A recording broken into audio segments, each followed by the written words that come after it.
C'était en septembre 2024, Xi Jinping, le président chinois, a tendu sa main 53 fois à des dirigeants africains accueillis en grande pompe dans la capitale chinoise. C'est-à-dire les représentants de tous les pays africains, sauf un. Une exception très intéressante, on y reviendra dans cette vidéo. Ce qu'il faut d'abord retenir, c'est cette formule de Xi Jinping.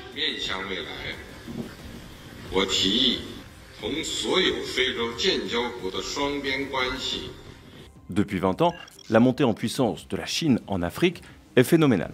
Et depuis une quinzaine d'années, elle est même devenue le premier partenaire commercial du continent. Disons qu'il y a une forme d'emprise commerciale de la Chine en Afrique, c'est certain.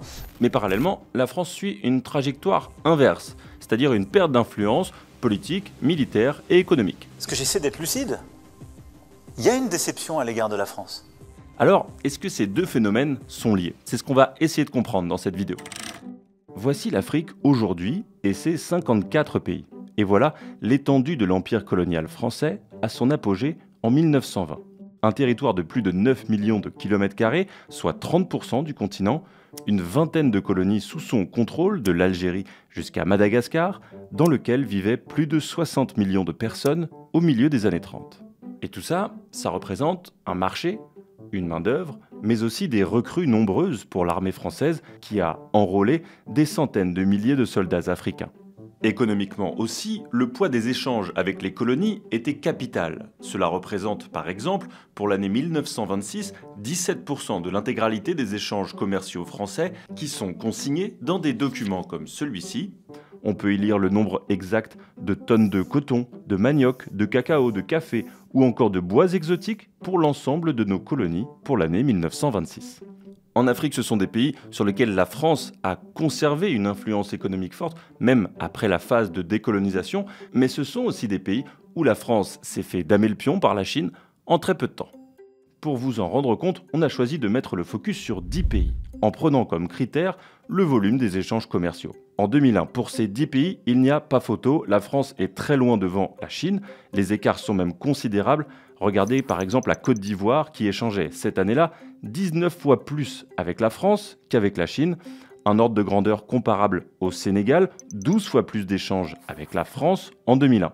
Et aujourd'hui, le rapport de force s'est complètement inversé. 8 de ces 10 pays privilégient désormais nettement la Chine. Tenez, prenez le Cameroun par exemple, qui échange 15 fois plus avec la Chine qu'en 2001. C'est 17 fois plus pour le Gabon. Alors on a sorti nos calculettes, et pour ces 10 pays, la France a grosso modo doublé son volume d'échange en 20 ans, ce qui n'est pas si mal, là où la Chine les a multipliés par 23. Alors vous imaginez un peu à l'échelle de tout le continent.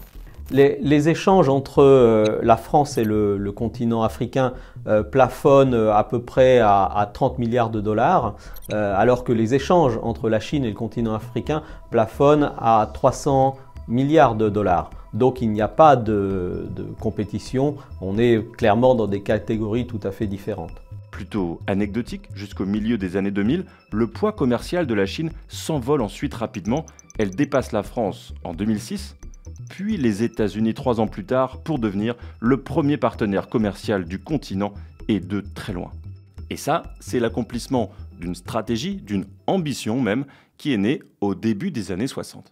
À une époque où Mao Tse-tung règne sur la République populaire de Chine et où le gouvernement de Chiang Kai-shek préside encore la République de Chine, l'actuelle île de Taïwan.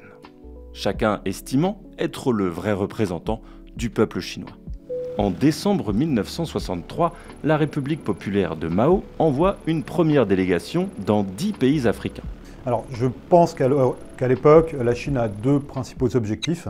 Le premier, incontestable, c'est évidemment le domaine diplomatique, le facteur diplomatique. La Chine recherche des soutiens diplomatiques et donc des pays qui reconnaissent la Chine populaire au détriment de la République de Chine, Taïwan, qui, je le rappelle, jusqu'en 1971, évidemment, est membre permanente du CSNU, en tout cas membre de l'ONU. Petit à petit, l'ensemble des pays du continent africain reconnaît la Chine de Mao au détriment de celle de Chiang Kai-shek. Et vous vous rappelez, au début de la vidéo, un seul pays africain sur les 54 n'était pas invité à Pékin en septembre dernier. Il s'agissait de l'Eswatini, ce petit pays africain d'1 million d'habitants, qui est le seul à ne pas avoir, encore aujourd'hui, reconnu la Chine populaire à l'ONU. Pas de reconnaissance à l'ONU, pas de poignée de main avec Xi Jinping.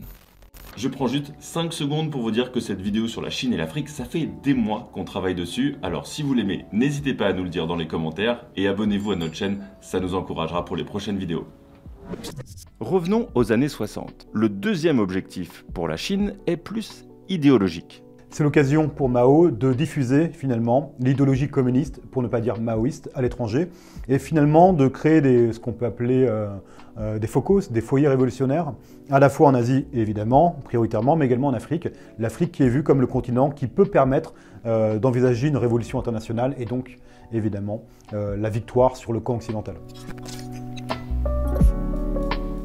L'Afrique est déjà, à l'époque, le théâtre d'une lutte d'influence entre les Occidentaux et les communistes, bien sûr, mais aussi entre l'URSS et la République populaire, tous deux communistes, mais qui ne soutiennent pas les mêmes mouvements révolutionnaires à travers le continent.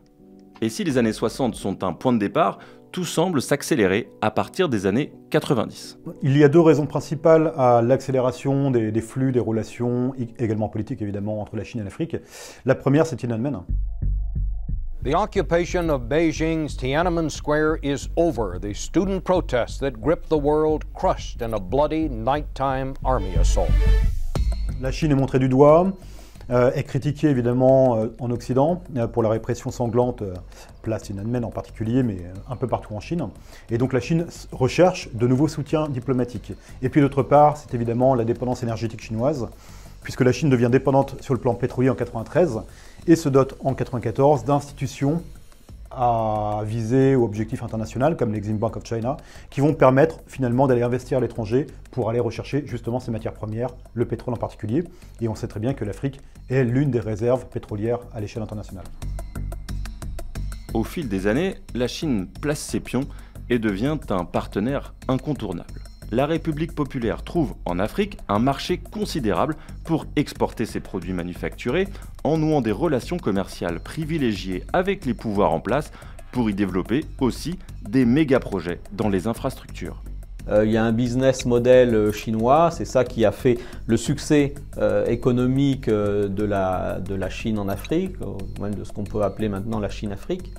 Et ce business model, il est basé à la fois sur une compétitivité prix, sur de l'argent facile et sur une diplomatie conciliante.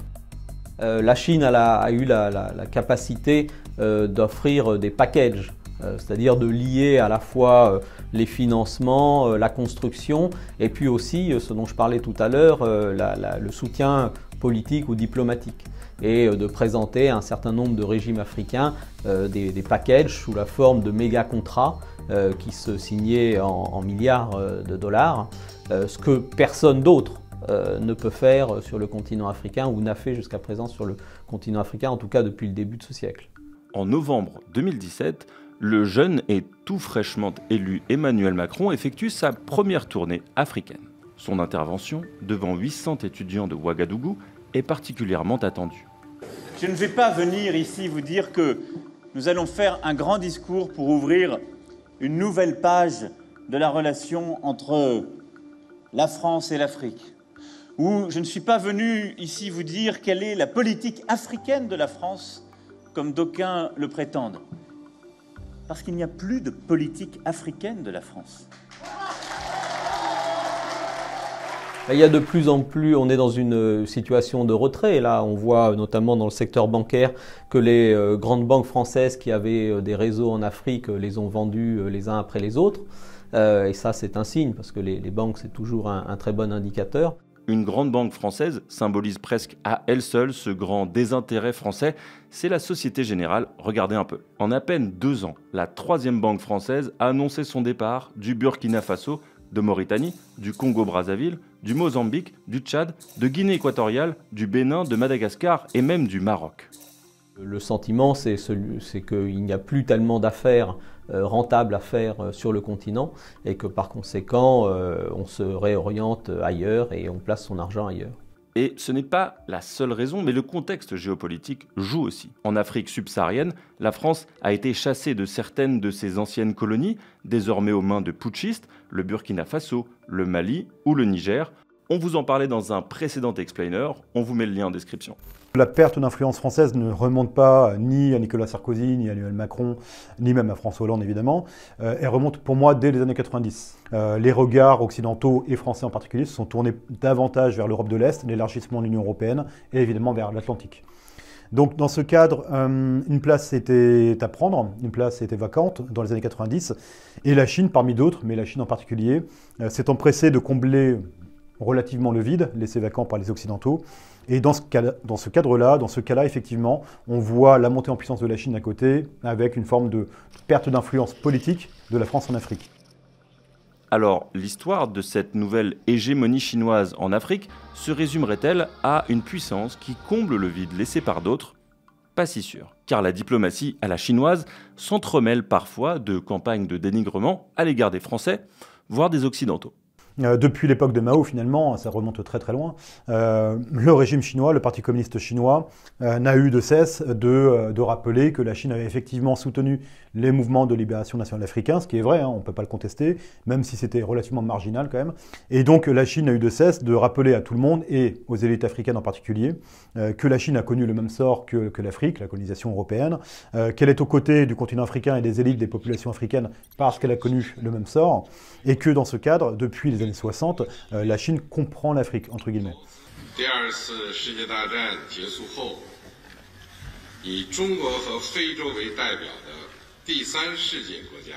Cette façon de faire, les Russes en sont les maîtres incontestés.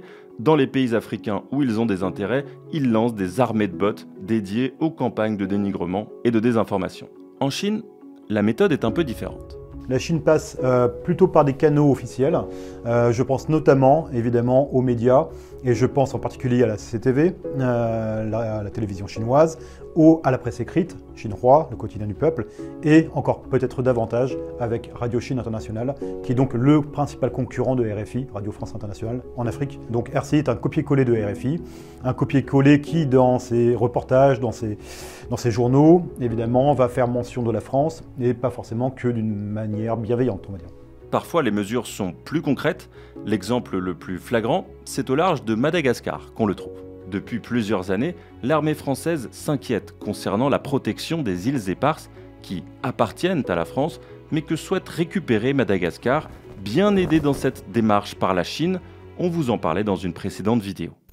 Et la force des Chinois, c'est d'avoir fait ce sujet qui était connexe, un sujet fondamental dans la réussite du coup de force de la, on va dire, représentation géopolitique de Madagascar en France. Par intérêt diplomatique, par volonté d'accès à des matières premières, par envie aussi d'y écouler ces milliards de marchandises, la Chine est donc devenue en très peu de temps le premier partenaire économique du continent africain, et sa puissance hégémonique lui a permis d'installer un rapport de force qui est clairement en sa faveur. La France ne joue aujourd'hui plus du tout dans la même cour, et chaque année échange autant avec tout le continent africain qu'avec la Suisse ou les Pays-Bas.